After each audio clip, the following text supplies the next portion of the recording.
श्रद्धालुओं, जय श्री कृष्ण, जय सिया राम, जय श्री महाकाल।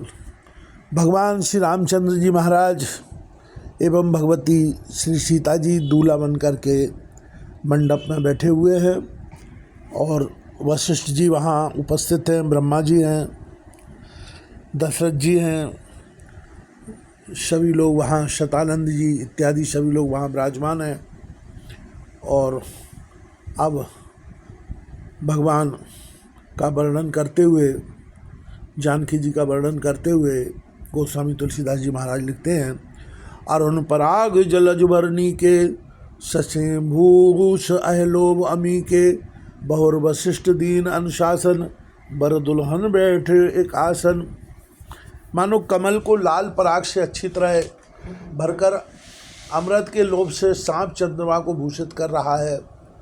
यहाँ श्री राम के हाथ को कमल की, सेंदूर को पराग की, श्री राम की श्याम भुजा को सांप की और सीता जी के मुख को चंद्रमा की उपमा दी गई है। फिर वशिष्ठ जी ने आज्ञा दी, तब दूल्हे और दुल्हन एक आसन पर बैठे बरासन राम जानकी मुदित मन दशरथ भये तन पुलक पुन पुन देख अपने सुकृत सुर तरु फल नये भर भुवन रहा उछाय राम विवाह भाष भी कहा के भात बरन शिरात रसना एक यह मंगल महा। श्री राम जी और जानकी जी श्रेष्ठ आसन पर बैठे, उन्हें देखकर दशरथ जी मन में बहुत आनंदित हुए। अपने सुकृत रूपी कल्प वृक्ष में नए फल आए देखकर उनका शरीर बार बार पुलकित हो रहा है। 14 भुवनों में उत्साह भर गया। सबने कहा कि श्री रामचंद्र जी का विवाह हो गया, जीव एक है और यह मंगल महान है। फिर वाला यह वर्णन करके किस प्रकार समाप्त किया जा सकता है। तब जनक पाए वशिष्ठ आयुष ब्याह साज सवार के मांडवी श्रुत कीरत उर्मिला कुंवर लई अहंकारी के कुश केतु कन्या प्रथम जो गुणशील सुख शोभामयी सब रीत प्रीत समेत कर सो ब्याह नृपवर तय दई। तब वशिष्ठ जी की आज्ञा पाकर जनक जी ने विवाह का सामान सजाकर मांडवी जी, श्रुतकीर्ति और उर्मिला इन तीनों राजकुमारियों को बुला लिया। कुशध्वज की बड़ी कन्या मांडवी जी को, जो गुणशील सुख और शोभा की रूप ही थी, राजा जनक जी ने प्रेम पूर्वक सब रीतियां करके भरत जी को ब्याह दिया। जानकी लघु भगनी सकल सुंदर सिरोमणि जान के सुतनय दीनी ब्याह लखनय सकल विधि सन्मान के जय नाम श्रुत की रथ सुलोचन सुमुख सब गुण आगरी सुदयी रिप सूदनय भूपति रूपशील उजागरी। जानकी जी की छोटी बहन उर्मिला जी को सब सुंदरियों में शिरोमणि जानकर उस कन्या को सब प्रकार से सम्मान करके लक्ष्मण जी को ब्याह दिया। और जिनका नाम श्रुतकीर्ति है और जो सुंदर नेत्रों वाली, सुंदर मुख वाली, सब गुणों की खान और रूप तथा शील में उजागर हैं, उनको राजा ने शत्रुघ्न को ब्याह दिया।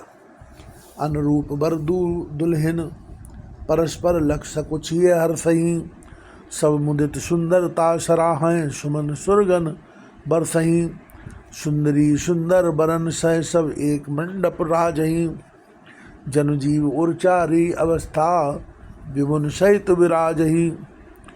दूल्हे और दुल्हने परस्पर अपने अपने अनुरूप जोड़ी को देखकर सकुचते हुए हृदय में हर्षित हो रही हैं। सब लोग प्रसन्न होकर उनकी सुंदरता की सराहना करते हैं और देवगण फूल बरसा रहे हैं।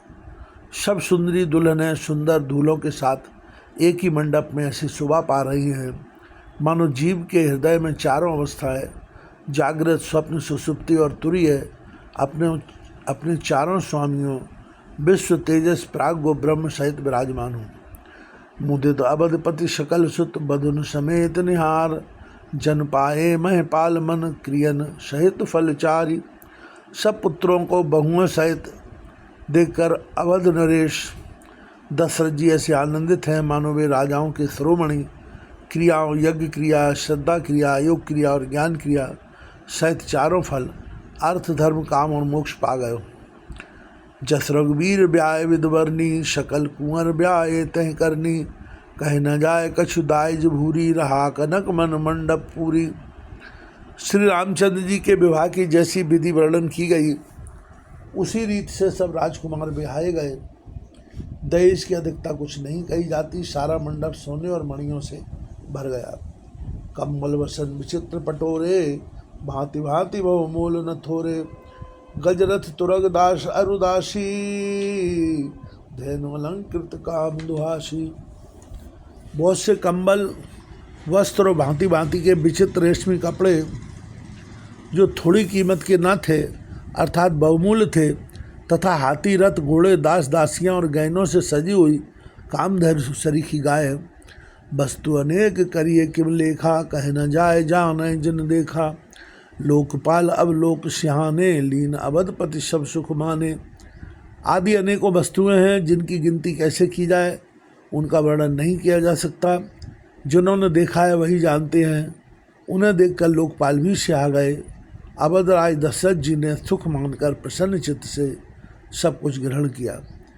दीन जाचकन जो जह भावा, उबरा सो जनवासे आवा। तब कर जोर जनक मृदुबानी, बोले सब बरात सन्मानी। उन्होंने वह दहेज का सामान याचकों को जो जिसे अच्छा लगा दे दिया। जो बच रहा वह जनवास से चला आया। तब जनक जी हाथ जोड़कर सारी बारात का सम्मान करते हुए कोमल वाणी से बोले, सन्मान शकल बरात आदर दान विनय बड़ाई के। प्रवंदित महामुनि वृंद बंदे, पूज प्रेम लड़ाई के। सिरनाय देव मनाए सब सन, कहत कर संपुट किए। सुर साधु चाहत भाव, सिंधु की तोष जल अंजलि दिए। आदर दान विनय और बड़ाई के द्वारा सारी बारात का सम्मान कर राजा जनक ने महान आनंद के साथ प्रेम पूर्वक लाड़ करके मुनियों के समूह की पूजा एवं वंदना की। फिर नवाकर देवताओं को मनाकर राजा हाथ जोड़कर सबसे कहने लगे कि देवता और साधु तो भाव ही चाहते हैं, वे प्रेम से ही प्रसन्न हो जाते हैं। उन पूर्ण काम महानुभावों को कोई कुछ देकर कैसे संतुष्ट कर सकता है? क्या एक अंजलि जल देने से कहीं समुद्र संतुष्ट हो सकता है? कर जोर जनक बहोर बंधु समेत कौशल राय सो। बोले मनोहर बयन शान सने, शील सुभाय सो। संबंध राजन राव रे, हम बड़े अब सब विधि भय। यह राजसाज समेत सेवक, जानवे बिन गथलय।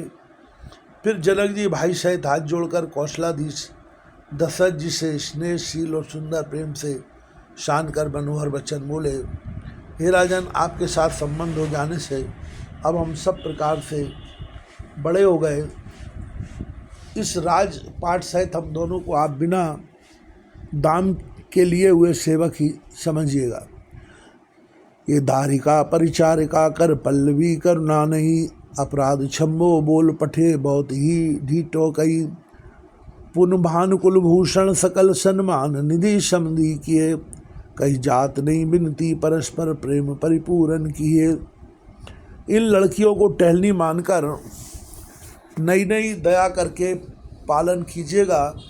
मैंने बड़ी ढिठाई की कि आपको यहाँ बुला भेजा, अपराध क्षमा कीजिएगा। फिर सूर्यकुल के भूषण दशरथ जी ने समधी जनक जी को संपूर्ण सम्मान का निधि कर दिया।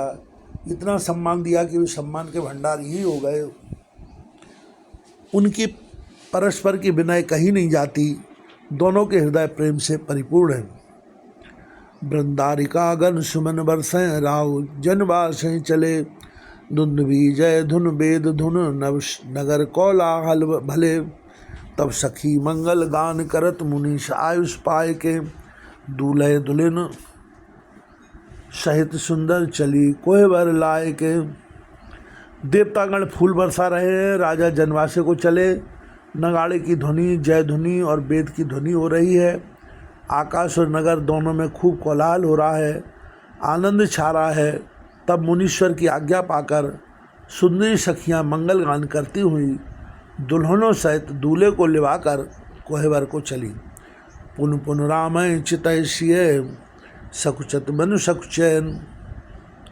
हरत मनोहर मीन छवि, प्रेम प्यासे नैन।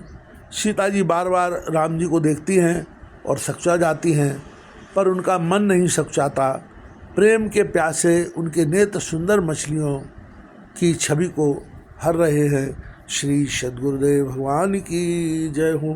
त्रिलोकीनाथ श्री रामचंद्र जी महाराज की जय हो। जगत जननी